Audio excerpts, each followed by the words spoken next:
I've been wanting to make this video for a bit. It's I haven't found I found one good footage that I am also going to share, but I haven't found the words. And as you guys know, I'm trying to increase my speech patterns, my thinking process, and improve my body. So I'm still working on it so I can upload more and be more proactive. And I think I've decided to fight the video game fight. I'm going to go talk to a lawyer and see where it goes from there. But this is a warning to Israel and the United States. Now, you might be wondering, why is My Hero Academia on here? I take lessons from entertainment, from movies, shows, whatever, games. And right here in, let me see, episode 25 of season 2, when Midoriya and Shigaraki meet at the mall. They're talking about ideology. And right now, the US is falling into this trap. I would love to play this, but I'm pretty sure it's going to be taken down. So what I want y'all to do is to do your own research, whether you use Crunchyroll or not, don't care. 1356. You can start a little earlier to get more context, but this is what I want you to concentrate on. 1356 to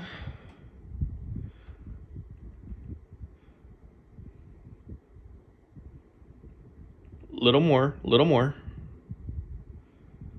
Yeah, I would say 1706, maybe a little after, just to keep it on the, safe side. But the whole point of the conversation is Midoriya doesn't understand Shigaragi's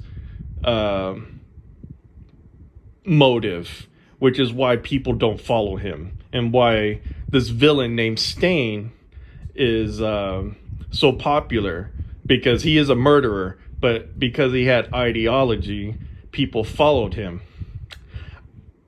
I don't understand what Israel's goal is other than to conquer and slaughter. What is Israel's goal? There is no end game to it. They're just destroying all of the Middle East and the entire world for no reason. I don't understand the ideology, especially since they escaped World War II. How do you commit a mass killing?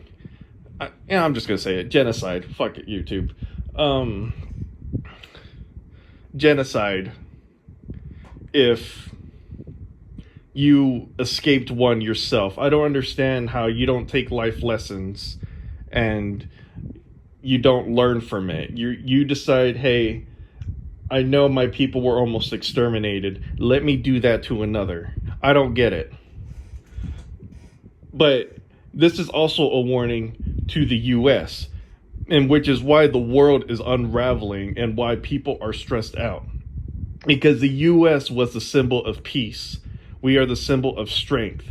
We have 9 navies, 2 of the biggest air forces. I think it was the Army has the second biggest air force, and the Air Force, has the biggest air force. We have 300 plus bases around the world. We were a symbol of security and stability, and we are throwing all that away, which is why the entire world economy, why we quote unquote enemies of the terrorism is increasing in size. It's surprisingly in Russia as well. Russia is dealing with a lot of terrorism too. Their entire borders is weak because they decided to try to conquer land much like Israel. We are destroying our symbol.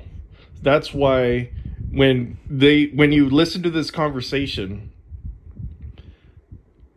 why people are all happy and why it seems like society's going on, why they get to smile while at the same time someone else is getting murdered and they have no clue, because they were on the assumption that they are protected and everyone is normal. Now everything is not normal because we are destroying our symbol, starting with Trump, let's not get it twisted. Well, I say starting with Trump, I know the real history. You go all the way back to the 1970s when we tried to play with Iran with the embassy hostages, stuff like that. We've destroyed the Middle East for many years. I think probably 80 years plus. But we had the facade of we are here to just maintain all borders. We follow the UN. We follow the Geneva Convention. We have rules. We are a society worth following, and we are a society that is worth immigrating to. We destroyed all of that. The world is imbalanced, and it's because of evil people like Biden and Trump and Netanyahu and Putin and other actors. Things are falling apart, and people need to realize that we need to reorganize our governments, because it's not just the United States, it's the UN and EU and any conglomerate of nations that supposedly have a treaty together.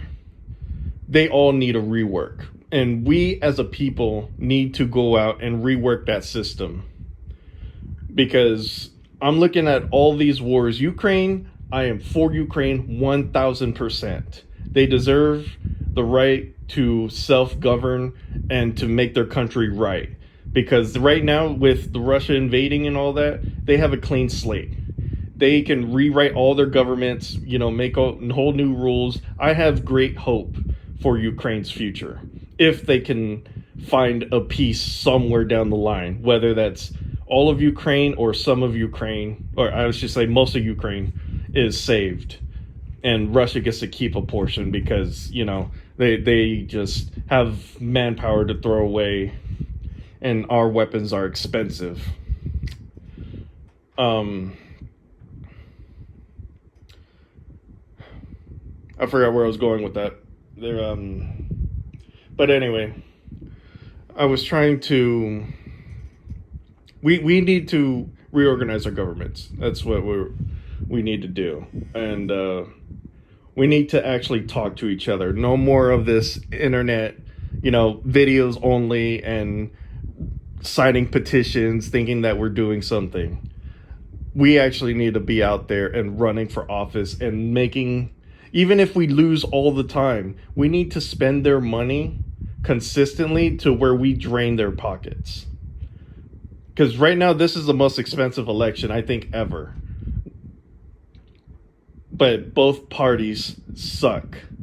We need people that are more of a Bernie Sanders type, more of a Jill Stein type, minus the Russian connections. We need people that look at green future technology, and we need people who are like, hey, climate change is real. Because, that's where I was going back to the wars. Every time I see an oil depot explode, every time I see a tank destroyed, every time I see Israel, destroy entire landscapes, I'm just seeing chemicals go into the air. We're not fighting climate change. We're making things exponentially worse. I'm prepping. I'm a doomsday prepper, but not to the extreme where I'm creating bunkers or all that. If we get flashes of light and that's the end of society, I'm just gonna take it. I have suffered enough. I don't care if a flash takes me out, but I do care about my family and the slow suffering of us choking ourselves out because we are fighting each other. All these wars that are commencing right now, especially with the Middle East, if Iran gets super weak in Afghanistan, and the Taliban will definitely try to take the rivers that they want or / need, because climate's getting warmer and they need it for their society. And then of course Pakistan has a little grudge with with Iran, and of course Pakistan and India don't like each other, as well as India and China, but China wants to take Taiwan. It's all connected, and we are unraveling. We need to find a way to get our governments in order. Of all governments, not a single government is innocent or better than the other. From what I've seen, being trapped in my room for the last 10 years,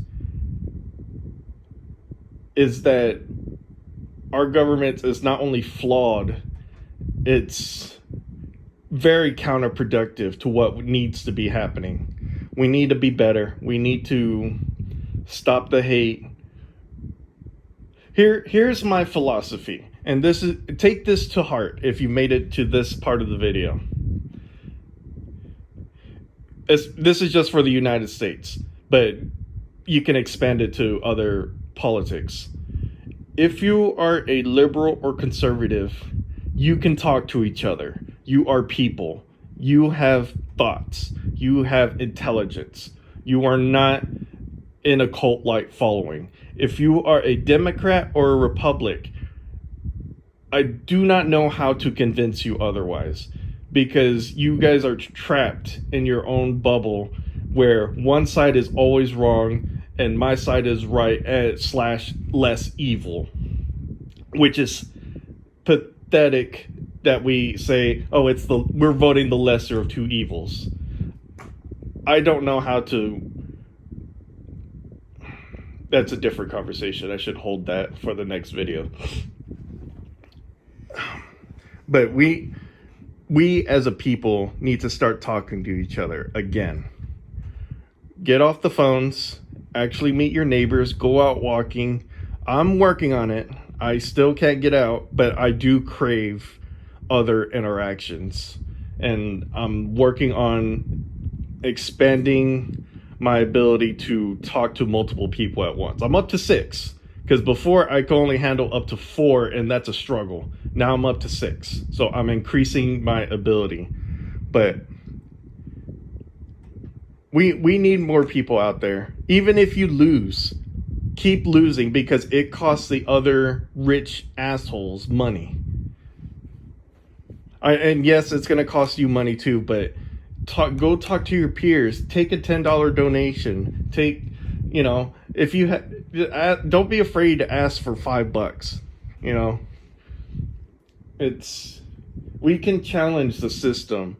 It's just that we've gotten used to politically talking through a camera and not actually physically doing anything. Like, I think that's a different conversation too that I need to save too. But I was going to talk about Destiny and how he has improved his political talk, because I had him all blocked on all channels because I didn't want to listen to him at all.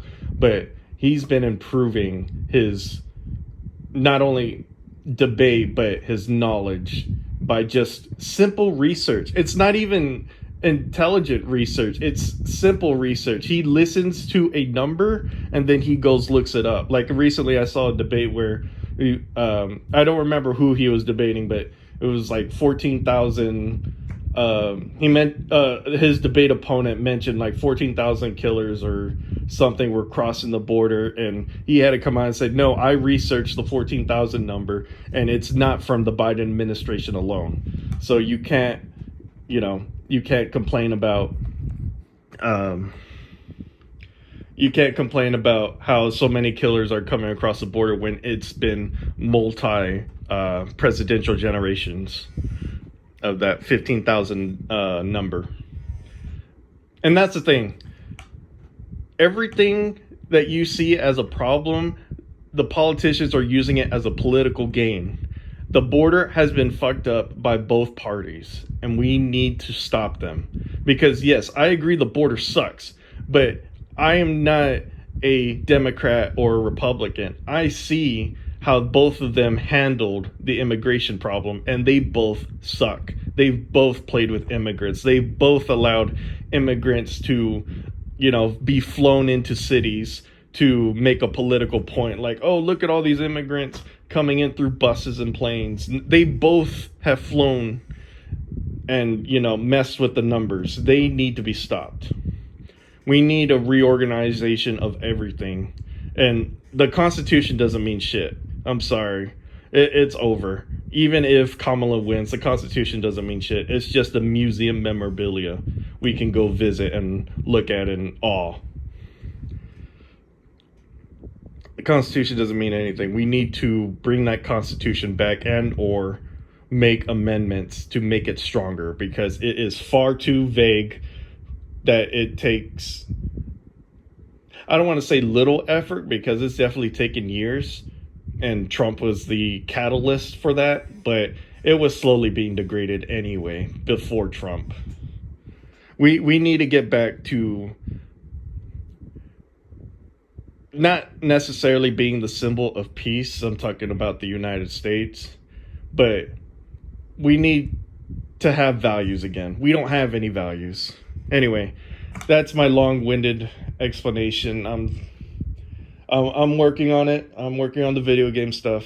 I'm gonna talk to a lawyer. I'm gonna give my arguments and hear the counter arguments, and I'm gonna have to read a lot of TOSs and see where it goes from there. And yeah, I think that's where my fight's gonna be, because I would love to be reporting on Gaza and Ukraine war and the different political innings, but we got plenty of people for that, and the gaming industry needs another voice, because we don't have a lot of good voices that help defend the consumers. So I know that the wars are definitely far more important, but it's you got to choose your battles. You got to choose your battles, and right now my battle is the video game industry, and there are many reporters that are doing great work that I will not be able to compete, because I'm not out there as much as I want to be. I used to be a journalist. I still consider myself a journalist, but I understand that I'm not out there anymore, so I can't do my own work. I'm collecting information and spewing it out. So it is what it is. I'm working on it. So there's that.